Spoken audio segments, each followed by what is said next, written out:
히스기야가 사자의 손에서 편지를 받아보고 여호와의 성전에 올라가서 히스기야가 그 편지를 여호와 앞에 펴놓고 그 앞에서 히스기야가 기도하여 이르되 그룹들 위에 계신 이스라엘의 하나님 여호와여, 주는 천하 만국의 홀로 하나님이시라. 주께서 천지를 만드셨나이다. 여호와여, 귀를 기울여 들으소서. 여호와여, 눈을 떠서 보시옵소서. 사내립이 살아계신 하나님을 비방하러 보낸 말을 들으시옵소서. 여호와여, 아수르 여러 왕이 과연 여러 민족과 그들의 땅을 황폐하게 하고 또 그들의 신들을 불에 던졌사오니 이는 그들이 신이 아니요 사람의 손으로 만든 것 곧 나무와 돌뿐이므로 멸하였나이다. 우리 하나님 여호와여, 원하건대 이제 우리를 그의 손에서 구원하옵소서. 그리하시면 천하 만국이 주 여호와가 홀로 하나님이신 줄 알리이다 하니라. 아멘. 네, 우리 한번 옆에 앞뒤에 계신 분과 인사하겠습니다. 주님의 사랑으로 사랑합니다. 사랑합니다. 네. 오늘은 9월 두 번째 주일 그리스도의 편지 두 번째로 기회의 편지라고 하는 제목으로 여러분들과 함께 하나님 말씀 나누려고 합니다. 지난주에 나누었던 것처럼 하나님께서 우리를 향하신 사랑의 편지를 받았는데요. 그렇다면 이제 또 우리의 삶을 살다 보면 여러 가지 고난과 환란이 찾아옵니다. 네. 늘 행복하고 즐거움만 있으면 좋겠는데 어려움이 찾아와요. 그 어려움을 통해서 그렇다면 이것이 우리에게 주시는 하나님의 어떤 마음이고 또 그것을 통해서 우리가 어떻게 나가야 될지를 생각해 보았으면 좋겠는데요. 그래서 오늘은 히스기야가 받았던 사네립의 사실은 협박 편지거든요. 협박 편지를 통해서 우리가 어떻게 하나님께 더 나아갈 것인가를 고민해 보는 그런 시간이 되었으면 좋겠습니다. 미국 플로리다 남부의 한 시골에 태어나서 학교도 못 다니고 인쇄소에서 일하던 소년이 있었습니다. 네. 아버지가 일찍 돌아가셔서 일을 해야 했음에도 너무나 고된 그런 상황 가운데 살았어요. 그래서 버는 것, 그러니까 인쇄소에서 그 일을 조금씩 하면서 버는 것이 너무나 적었기 때문에 소년의 인생에는 꿈도 희망도 없었습니다. 너무나 암흑 같은 그런 시기였어요. 그렇게 하루하루를 살아가던 소년은 밤늦게 퇴근을 하고 가던 길에 갑자기 바람에 날려 종이 한 장이 이렇게 굴러오는 걸 봤습니다. 그래서 그 종이를 이렇게 딱 집었습니다. 집고 나서 무심코 이게 뭔가 하고 생각하고 읽었습니다. 그랬더니 읽어보니까 잔다르크의 위인전의 한 장이었어요. 한 장, 한 페이지. 네, 이거였다는 거예요. 자, 무심코 한 장을 서 있는 자리에서 다 읽었어요. 너무 재미있어서 그냥 금방 순식간에 읽었습니다. 다 읽었는데 소녀는 글을 읽는 것이 그렇게 재미있다라고 생각한 것이 처음이었다는 거예요. 인쇄소에서 늘 일을 했지만 글이 이렇게 재밌는 거구나 라고 하는 것을 날아온 종이 한 장으로 깨닫고 읽었대요. 그리고 다음 날부터는 인쇄소에서 일하면서 나오는 책들을 모두 다 읽기 시작했다고 합니다. 글을 막 읽었어요. 자, 잔다르크의 위인전에 특히 감명을 받은 소녀는 몇 번이나 그 위인전을 계속 읽었다고 합니다. 자, 14살 때 글을 그렇게 하다 보니까 14살 때 어떻게 됐냐면 글을 쓰는 작가가 되었다고 그래요. 계속해서 좋아했던 일이고 그리고 그렇게 결심을 하고 나서 잔다르크의 회상이라고 하는 책을 처음으로 이렇게 냈습니다. 그리고 이 책을 시작으로 인쇄소 직원이 아니라 이제는 작가 마크 트웨인이라고 하는 이름으로 자신의 글을 써서 이렇게 활동을 하는 그런 인생을 살아갔다라는 얘기를 합니다. 여러분들 길가에 떠도는 종이 한 장, 이걸로 사실은 이 소녀는 이 작가는 인생이 바뀌었습니다. 그 전까지 인쇄소에서 일했지만 아무런 희망도 없이 살아가던 이 소년이 우연찮게 날아온 이 종이 한 장을 읽고 나서 인생이 바뀌었어요. 그런데 하물며 우리를 향하신 편지인 하나님의 성경 말씀을 읽고 우리가 그것을 바라보면서 이 안에 우리를 향하신 사랑과 놀라운 힘이 숨겨져 있는 것을 발견해야 되지 않을까요? 우리가 인생이 바뀐다라는 것은 별게 없습니다. 환경은 바뀌지 않아요. 여러분들 삶을 보세요. 예수님을 믿기 전과 예수님을 믿은 후에 상황이 달라진 게 있나요? 갑자기 부자가 되든지 건강이 갑자기 좋아지든지. 저는 어린 시절 참 웃을 수도 있겠지만 저는 키가 더 크고 싶었던 적이 있어요. 네, 일찍 키가 컸기 때문에. 그래서 하나님께 늘 기도했으면 하나님 키가 좀 이 정도까지는 커야 되지 않을까요? 이렇게 했던 적이 있어요. 그런데 성경에 나와 있잖아요. 예수님께서 그러셨죠. 네, 우리가 그렇게 한다고 키가 한 자나 더 크겠냐라고 하시죠. 네, 이건 우스개 얘기지만 우리가 발견해야 될 게 뭐냐라는 거예요. 환경은 달라지지 않아요. 그러나 내 안에 중심이 달라집니다. 내 안에 희망, 소망 두는 것, 이런 것들이 바뀌다 보면 이제는 함께하는 환경들이 변화될 수 있다는 거예요.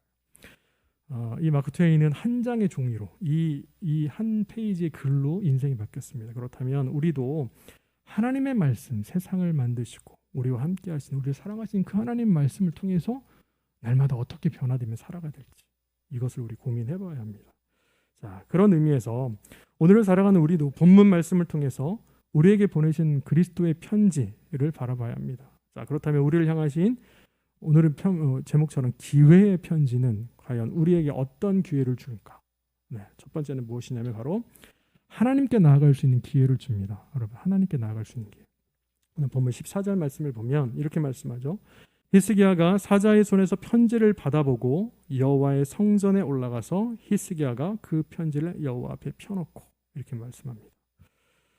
여러분들 시편을 보면 각각의 소제목들이 붙어져 있는 걸 볼 수 있습니다. 우리 성경에 보면 시편을 시작하는 윗부분에 뭐라고 돼 있어요. 어떤 시는 뭐 다윗의 시다, 아삽의 시다, 뭐 이렇게 돼 있고, 또한 뭐 현악기에 맞춘 영장으로 불러야 된다, 뭐 이런 소제목들이 붙어 있어요. 근데 그 중에서 시편 120편부터 134편까지의 소제목은 뭐냐면 이렇게 돼 있습니다. 성전에 올라가는 노래, 이렇게 돼 있어요. 과연 그렇다면 성전에 올라가는 노래가 뭐냐? 히브리어로 쉬르 하마알로트 이렇게 얘기하는데 이게 과연 무슨 의미냐라고 하면 이런 의미예요. 유대인들이 예전에 이제 성전 중심으로 모였잖아요. 예루살렘 성전을 가야 되는데 자기 집에서 출발을 성전까지 가다 보면 고지대에 있고 또 올라가야 될 그런 일들, 힘듦이 있어요. 힘든 여정이 있는 거죠. 오늘날처럼 뭐 자동차를 타고 가는 것도 아니고 걸어서 가야 되기 때문에, 그러다 보면 어떻습니까? 힘이 들잖아요. 그래서 어떻게 하냐면 앞에서 뭐 아버지나 이런 이제 어른이 선창을 하는 거예요. 그러니까 시편을 낭독하는 거죠. 선창을 하면 따라서 부르면서. 우리 농번사에서는 어떻게 해요? 모내기 할 때 노래하시잖아요. 무슨 이렇게, 전 잘 모르지만 그런 걸 하잖아요. 왜냐하면 힘을 내기 위해서, 힘든 걸 잊기 위해서 이렇게 하잖아요. 마찬가지로 함께 예루살렘으로 올라가면서 그렇게 불렀던 시편이었다라는 거예요. 그렇게 함께 낭독했다. 자, 또한 두 번째 의미는 뭐가 있냐면 레위인들이 성전 제단으로 올라가면서 각을 뜬 양, 소 이런 걸, 물통 그리고 장작 등을 가지고 올라가면서 이 시편을 낭독했다고 해요. 그러니까 둘 다의 두 가지의 특징은 무엇입니까? 힘들고 어려움을 이겨내기 위해서 하나님 말씀을 낭독하면서 노래를 부르면서 올라갔다는 거죠. 자, 이렇게 힘든 여정의 노래를 하면서 성경을 암송하면서 갔던 이스라엘의 모습, 그러면 힘든 것을 잊어버립니다. 이스라엘 백성들이 힘들고 어려운 일을 잊고 하나님께 나아가기 위해 성경을 암송하고 노래했던 것처럼 오늘 본문 말씀에 보면 히스기야도 자신에게 주어진 어렵고 힘든 것을 잊기 위해서, 이것을 위기의 순간을 벗어나기 위해서 하나님께 나아가는 모습이 있어요. 네. 이것이 정말 중요합니다. 여호와의 성전에 올라갔다라고 하는 것이 그냥 간 것이 아니고 사네립으로부터 받은 협박 편지를 가지고, 얼마나 위기의 순간입니까? 네, 아수르가 쳐들어와서 예루살렘 멸망시키겠다 이런 거잖아요. 다른 나라들이 다 멸망했고 이제는 너희 차례야라고 하는 상황에서 히스기야는 그것을 가지고 하나님께 나아갈 수 있는 기회가 되었다라는 거예요. 여러분, 이게 참 중요합니다. 아수르 왕 사네립, 그 당시에는 정말 막강한 힘을 가지고 있었던 사람입니다. 자, 이런 상황에서 우리 같으면 인간적인 생각을 하면 이 아수르를 어떻게 방어해야 될까? 수비를 어떻게 해야 될까? 전략을 짜고 군사 이런 작전을 어떻게 해야 될까? 이렇게 생각한 것이 아니라 가장 먼저 여호와의 전에 올라갔다는 거예요. 여호와 하나님께 나아가는 것. 이것이 정말 중요합니다. 그런 의미에서 오늘 살아가는 우리도 마찬가지입니다. 우리도 사네립이 보낸 편지와 같은 그런 위기의 순간을 닥칠 때가 있습니다. 여러분, 우리 다 그렇잖아요. 인생을 살다 보면 어려운 일들이 막 옵니다. 그럼 그때 어떻게 하겠냐라는 거예요. 그것을 방비하기 위해서 인간적인 생각을 하고 다른 방법을 생각하는 것, 이것이 먼저인지, 아니면 히스기야와 같이 정말 하나님의 성전에 올라가서 했던 것처럼 하나님께 나아가고, 하나님, 이런 어려움이 있습니다. 하나님, 나를 도우시옵소서. 이렇게 하나님께 나아갈 수 있는 기회를 삼아야 되지 않을까, 이렇게 생각해 볼 수 있습니다. 또한 히스기야는 여호와의 성전에 올라가서 아수르 왕 사네립이 보낸 편지를 하나님 앞에 펼쳐놓습니다. 여러분, 그렇다면 히스기야가 하나님 앞에 펼쳐놓은 편지의 내용이 무엇입니까? 우리 읽지는 않았지만 열왕기하 19장 10절부터 13절까지 보면 그 내용이 나와 있어요. 뭐라고 하냐면 제가 한번 읽어드릴게요. 너희는 유다의 히스기야 왕에게 이렇게 전하여라. 내가 의지하는 내 하나님 예루살렘을 아시리아 왕의 손에 넘어가게 하지 않을 것이라고 해도 너는 그 말에 속지 말아라. 너는 아시리아의 왕들이 다른 모든 나라를 멸하라고 어떻게 하였는지를 잘 들었을 것이다. 그런데 너만은 구원을 받을 수 있을 것이라고 믿느냐? 나의 선왕들이 멸망시킨 고산과 하란과 렙셉과 그리고 들라살에 있는 에덴족을 그 민족들의 신들이 구하여 낼 수 있었느냐? 하맛의 왕, 아르밧의 왕, 스발와임의 도성의 왕, 그리고 헤나와 이야와 왕들이 모두 어디로 갔느냐? 네, 이렇게 이야기합니다. 다시 말하면 뭐예요? 히스기야가 하나님께서 우리를 구원해 주실 거야라고 하는 말 다 믿지 말아라. 상황을 봐라. 다른 나라들이 있는데 다 신들 다 멸망했다. 우리가 다 멸망시켰어. 그리고 다른 나라들 다 왕들 우리한테 다 무릎 꿇었어. 너네가 구원받을 수 있겠어? 라고 협박하는 거죠. 여러분들. 이런 사네립의 편지를 받았다면, 여러분들 안에 이런 편지를 받았다면 우리가 어떻게 할까요? 이 사네립은 다시 말하면 이런 거예요. 첫 번째, 마치 여호와의 말씀을 미리 알고 있었던 것처럼 하나님이 예루살렘을 아수르 왕의 손에 붙이지 않겠다라고 하는 말에 섞지 마라. 그거 거짓말이야 라고 하는 거예요. 저 사람들이 하나님을 모르는 게 아니고요. 너희들이 하나님께서 고쳐주실 거야. 구원해 주실 거야 라고 하는 얘기 다 거짓말이야. 이렇게 오는 거예요. 여러분. 또한 두 번째 무엇입니까? 아수르 왕들이 다른 왕들을 다 멸망시켰는데 이스라엘만 구원받을 수 있겠어? 점점 무섭잖아요 이제. 그렇죠? 세 번째가 무엇입니까? 다른 나라들의 신이 모두 구하여낼 수 없었다. 넌 신 하나님을 섬기지 다른 나라 신들 다 못 구해냈어. 그러면 네 번째가 뭐예요? 다른 나라 왕들도 모두 멸망했어. 그런데 너희들만 이렇게 나오는 거예요. 여러분들 만약에 그런 편지를 받았다면 얼마나 무섭겠습니까? 네, 이제는 우리도 끝이구나. 우리도 죽게 되었구나 라고 생각하지 않겠어요? 그렇다면 히스기야가 사네립의 협박 편지를 왜 하나님 앞에 펼쳐놓았을까요? 하나님 모르셨을까요? 그 편지의 내용을 왜 펼쳐놓았을까요? 히스기야는 결코 하나님께서 그 편지의 내용을 모르실까 봐 펼쳐놓은 것이 아니에요. 사네립이 편지를 통해서 하나님을 모독하고 있다는 것에 대해서 증오심의 강력한 표현이었습니다. 하나님 보세요 이렇게 말하는 거예요. 하나님 잘 모르셨죠. 사네립이 무슨 내용으로 협박했는지 모르셨죠. 펼쳐놓은 게 아니고 하나님 보십시오. 사네립이 하나님을 이렇게 모독하고 있습니다. 하나님 보셔야 합니다. 이런 의미인 거예요. 히스기야는 사네립의 협박 편지에 대해서 두려워하는 것이 아니었습니다. 하나님을 모독한 편지의 글귀를 하나하나 하나님 앞에 당당히 펼쳐놓는 것이었어요.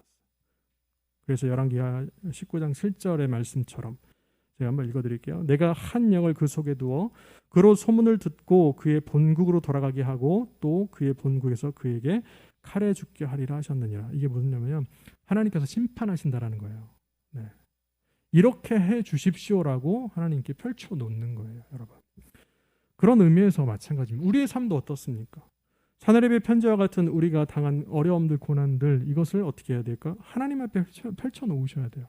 하나님이 모르시지 않아요. 여러분들의 일거수일투족 다 아세요. 그런데 우리가 하나님께 기도하고 펼쳐놓는 이유는 하나님 보십시오. 하나님 보십시오. 네, 조금 더 나가면 하나님의 자녀가 이런 고난을 받잖아요. 하나님의 자녀가 고난받는 것은 무엇입니까? 하나님이 모독을 받으시는 거예요. 왜요? 우리는 하나님의 자녀로서 하나님께 사랑받는 삶이거든요. 그런데 우리를 공격하는 것은 우리만 공격하는 것이 아니고 하나님을 공격하는 거예요. 그래서 하나님 보십시오. 이렇게 펼쳐놓는 거죠. 여러분 이게 참 중요합니다. 우리가 당하는 현재의 고난, 하나님 뜻 안에서 문제에 대해 하나님의 심판, 하나님께서 해결하시는 것이 속히 이루어져야 합니다라고 우린 기도해야 돼요. 네, 여러분. 그러면서 어떻게 합니까? 더 나아가 여호와의 성전에 올라간 히스기야는 그 협박 편지를 펼쳐놓고 하나님께 이제 기도합니다. 뭐라고 기도해요? 15절에 보면 본문 15절에 그 앞에서 히스기야가 기도하여 이르되 그룹들 위에 계신 이스라엘 하나님 여호와여 주는 천하만국의 홀로 하나님이시라 주께서 천지를 만드셨나이다 라고 기도합니다. 참 의외입니다. 왜냐하면 보세요. 기도의 내용을 이런 거예요. 첫 번째가 그룹들 위에 계신 이스라엘 여호와 하나님이라고 칭해요. 이 기도의 대상이 누구냐? 하나님이시라는 거예요, 여러분. 네. 여기서 그룹들로 번역한 이제 히브리어가 있습니다. 케루빔이라고 하는 이 단어가 뭐냐면 거룩하다 이런 뜻이거든요. 거룩하심. 거룩하셔서 어떻게 해요? 이 거룩하심, 우리가 구별되다는 거잖아요. 거룩함이. 이것을 그러니까 천사들이, 그룹들이 하나님의 이 영광과 이 거룩하심을 수호하는 이렇게 구별된 이 천사들, 이런 모습들을 가리키는 거죠. 그러면서 그들 위에 계신다는 거예요. 자, 여기서도 위에라고 하는 것은 뭐냐면 원래는 그 단어가 이 야샤부라고 하는 이 단어를 쓰고 있는데, 이게 원래 뜻은 뭐냐면 앉다 머물다라고 하는 단어를 써. 요셰브라고 하는 단어를 쓰는데, 그것이 좀 문법이 이제 능동 분사형이에요. 그러니까 다시 말하면 행동을 계속해서 나타내고 있는 거예요. 행동을 계속해서. 그래서 하나님께서 태초부터 영원토록 영광의 보좌에 앉아 계신, 천하를 다스리고 계시는 분, 그러니까 영원토록 계속해서, 그러니까 거룩하심 가운데, 영광 가운데 계속해서 다스리시는 분으로, 그러면서 뭐라고 하냐면 주는 천하 만국의 홀로 하나님이시다 라고 고백을 하는 거예요. 이는 히스기야가 하나님을 다른 열방의 신들과 비교한 게 아니에요. 여러 신들 중에 한 분이세요 라고 한 게 아니고 홀로이신, 신은 한 분밖에 안 계시다 라고 하는 신앙 고백입니다. 여러분, 이게 참 중요해요. 그러면서 주님께서, 그 하나님께서 천지를 만드셨습니다. 여러분, 이게 왜 중요하냐면 사내립이 뭐라고 협박했습니까? 사내립의 협박은 뭐예요? 나는 다른 신들을 다 멸망시켰어. 나는 다른 왕들을 다 지배했어 라고 하잖아요. 그런데 뭐예요? 히스기야는 신은 원래 하나님밖에 안 계셔 라고 하는 거예요. 너희가 멸망시킨 거 다 사람이 만들어낸 거잖아. 그건 신 아니야. 진정한 신은 하나님이신데 천지를 만드신 분이고, 이 하나님밖에 안 계시기 때문에 네가 멸망시킨 신은 다 가짜야 라고 신앙 고백하는 거예요, 여러분. 이것이 얼마나 위대한지 아세요? 오늘을 살아가는 우리가 어떻습니까? 여러 가지 힘든 거, 어려운 거, 우리를 유혹하는 거 많잖아요. 그런데 거기에 넘어지고 무너지는 게 아니고, 이런 것들은 신 아니야. 우리를 지배할 수 없어. 아무것도 아니야. 우리와 함께 하시는, 우리를 창조하신 분 하나님만이 우리의 유일하신 하나님이죠 라고 고백하는 거예요. 그런데 잘 생각해 보세요. 이런 고백을 할 수 있지만 상황이 어떠냐는 거예요.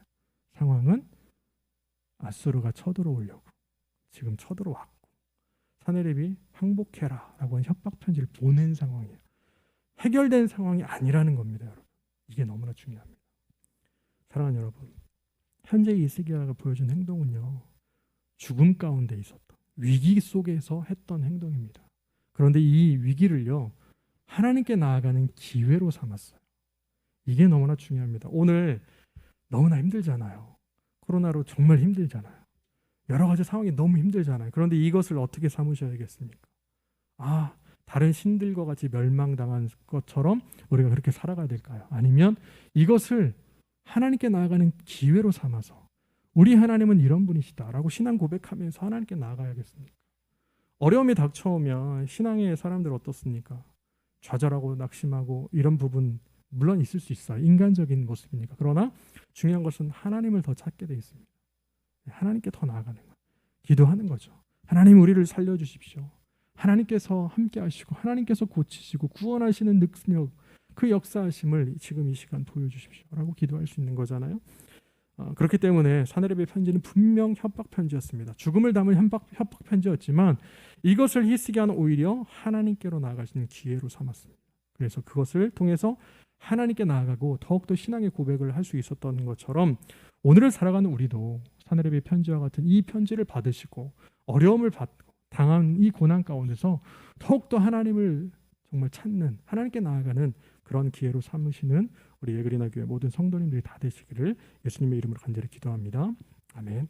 자, 그렇다면 두 번째는 기회는 무엇입니까? 두 번째는 바로 하나님 중심의 기도를 할 수 있도록 기회를 주셨습니다. 여러분, 본문 19절의 말씀 제가 읽겠습니다. 우리 하나님 여호와여, 원하건대 이제 우리를 그의 손에서 구원하옵소서. 그리하시면 천하 만국이 주 여호와가 홀로 하나님이신 줄 알리라 하니라. 아멘. 히스기야는 하나님의 거룩하심과 영원토록 변함없이 다스리시는 것, 그리고 천지를 만드시고 천하에 홀로 계신 하나님이시는 것, 이것에 대한 신앙 고백을 했습니다. 그런 후에 이제 귀를 기울이시고 눈을 뜨셔서 사내립이 비방하는 말을 들어달라고 하나님께 간구합니다. 여러분, 사내립이 우리를 어떻게 하고 있는지 하나님 제발 들어주십시오라고 하는 거예요. 사내립이 행했던 비방의 말을 앞서 나누었던 것처럼 하나님은 너희를 구원할 수 없어라고 하는 것이었죠. 그리고 멸망당한 신들과 다 똑같다. 그러니까 니네도 멸망할 거야라고 하는 거예요. 이 말을 들어달라는 거예요. 그런데 여기서 우리가 주목해야 하는 것이 있습니다. 그것은 히스기야는 왜 하나님께 기도하면서 여호와여 귀를 기울여서 들어주소서, 여호와여 눈을 떠서 보시옵소서라고 말을 했을까요? 히스기야는 하나님께서 자신이 펼쳐놓은 편지의 내용을 자세히 보시고 아수르의 왕 사네립이 오만함에 대한 분명하게 하나님께서 알시기를, 인식하시기를 원했던 거예요. 여러분, 그러면서 그는 감각적인 표현을 씁니다. 여러분, 하나님의 손이 있을까요? 하나님의 눈이 있을까요? 하나님께서 눈이 있을까요? 귀가 있으실까요? 하나님 우리 인간과 같이 이렇게 귀로 들으시고 눈으로 보실까요? 아니요. 이거는 신인 동영론이라고 해서 뭐 형체가 없으신 하나님이시잖아요. 네. 그런데 그 하나님을 우리 인간이 이해할 수 있도록 표현하는 거예요. 네. 그래서 하나님 들어주세요. 하나님 봐주세요라고 하는 거지. 하나님은 우리처럼 눈으로만 볼 수 있고 귀로만 들으시는 분이 아니에요. 네. 자, 어찌됐건 이렇게 고백을 합니다. 그래서 하나님은 이스라엘 백성들의 긴밀하게 교통하시는 분이시구나.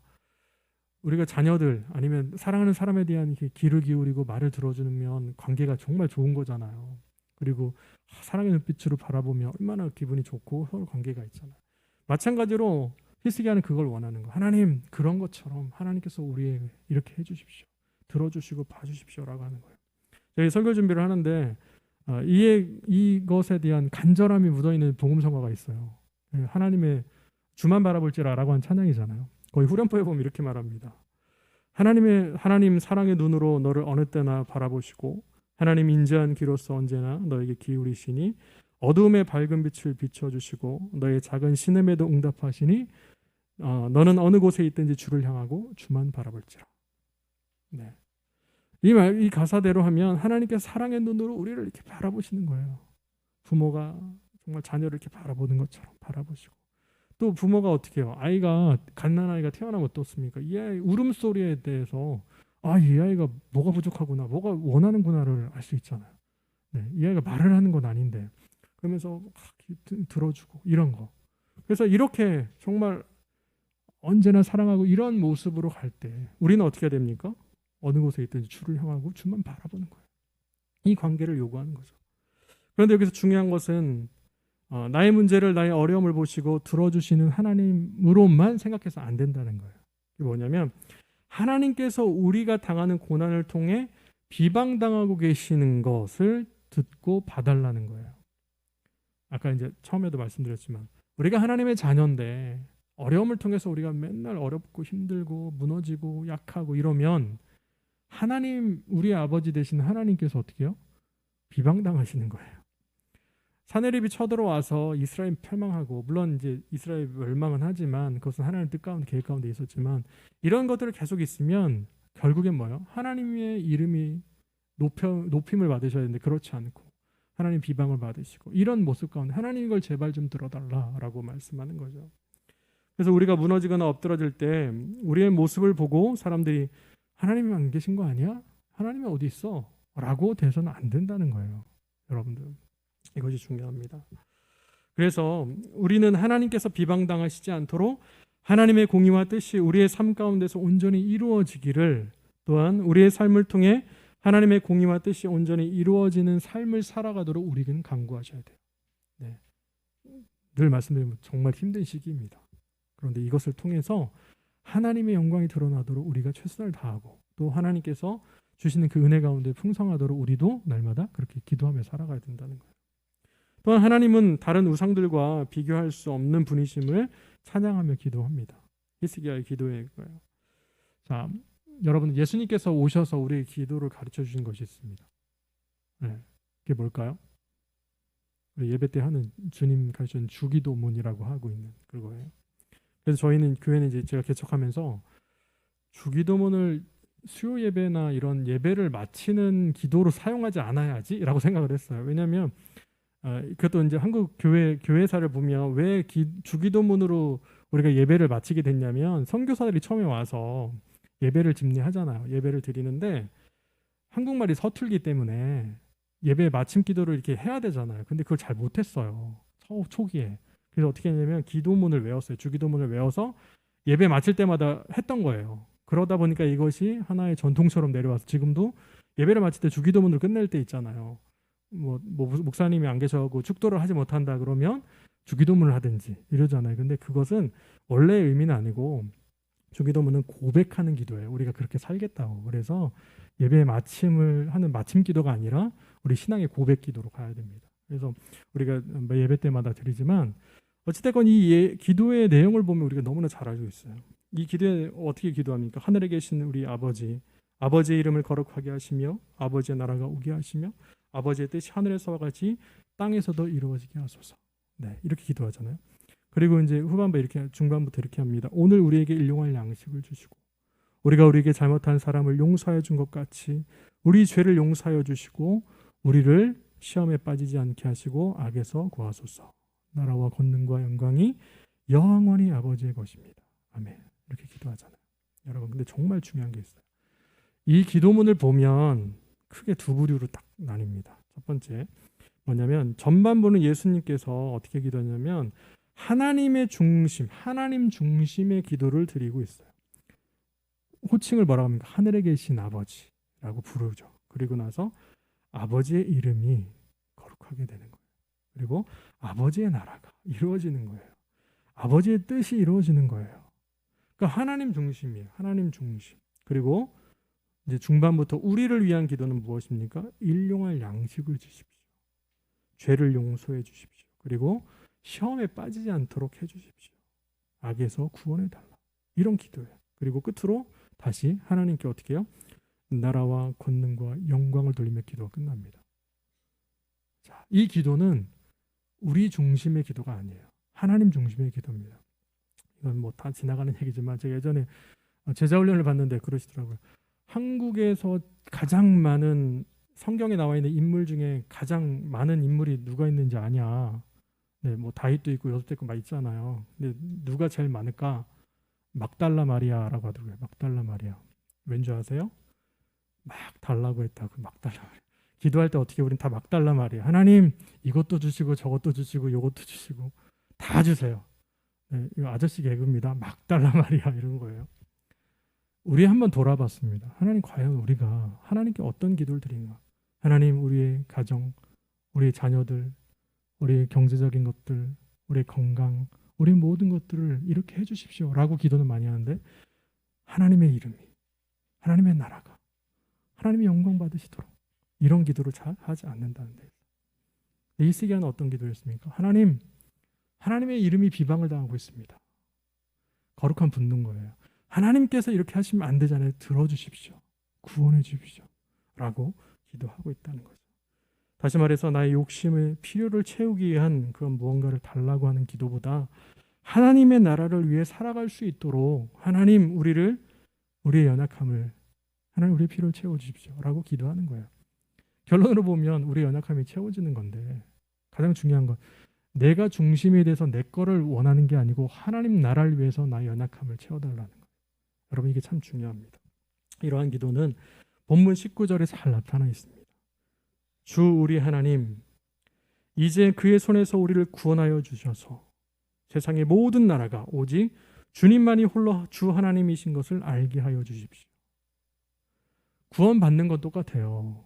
그렇잖아요. 하나님 구원하여 주세요라고 기도 계속 열심히 해서 구원받는 것과 지금처럼 하나님 비방받지 않도록 우리를 구원해 주십시오 해서 구원받는 것 결과는 저희 똑같아요. 그런데 보세요. 가장 중요한 것은 누구 중심에 누구의 영광을 위해서 기도했습니까? 나를 구원해달라는 것은 내 거예요. 내 거. 내 중심인 거예요. 그런데 하나님께서 비방받지 않으시도록 우리를 구원함을 통해서 하나님 온 열방 가운데 위대한 신은 하나님밖에 없구나 라고 영광 받으시도록 우리를 구원해달라는 거예요. 여러분 이게 너무 달라요. 결과는 우리가 다 받는 결과는 같지만 너무나 다른 결과입니다.